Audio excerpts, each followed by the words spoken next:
Hello friends, welcome back to my channel life of Rony. আপনারা দেখছেন আজকে আমার সাথে আমরা রয়েছি গরুমারা ন্যাশনাল ফরেস্ট, তার মধ্যে দিয়ে যাচ্ছি। আমি খুবই দুঃখিত যে আমাকে সামনে বসতে দেয়নি, তাই জন্য আমি আপনাদের ভিডিওটা করতে পারছি না। এই গাড়ির ভিতর দিকেই ভিডিওটা করার চেষ্টা করছি। দেখুন, জানি না কতটা দেখাতে পারবো। এটা অসাধারণ ভিউ, রাস্তা দেখুন, এখান দিয়ে রাস্তাটা এত সুন্দর জঙ্গলের। আমরা আছি, আমাদের সঙ্গে আমার সাথে আজকে রয়েছে গাড়িতে অনির্বাণ, আর সাথে রয়েছে সৌমজিৎ দা।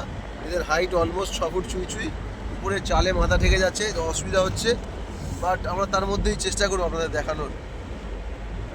এইভাবে আমরা জঙ্গলের মধ্যে আছি, অসাধারণ একটা ভিউজ, মানে অসাধারণ। এটা জাস্ট চারিদিকে চা বাগান, এই দেখুন, এটা চা বাগান, তার মধ্যে দিয়ে গাড়ি ছুটে চলেছে। এটা অসাধারণ দৃশ্য। আপনারাও আসুন যদি এখানে ঘুরতে চান। ডুয়ার্সের আজকে আমরা সাইড সিনে যাচ্ছি আমাদের সাইড ফ্যামিলির সাথে। আর যারা আছে তাদেরকে আমি দেখাতে পারছি না, কারণ তারা গাড়ি থেকে অনেকটা দূরে বসে আছে। হ্যাঁ, তো আমরা গাড়ি একটা অপ্রীতিকর পরিস্থিতিতে আমরা বসে রয়েছি গাড়ির পিছনের সিটে। আমাদের পেমেন্ট হাফ হয়েছে, তাই আমাদের পিছনে দেখা হয়েছে। তো এইভাবেই চলবে আর কি। আমি যতটা চেষ্টা করবো আপনাদের ভিডিও দেখানোর জন্য। ঠিক আছে, সাথে থাকুন, আরও ভালো ভালো ভিডিও পোস্ট করবো।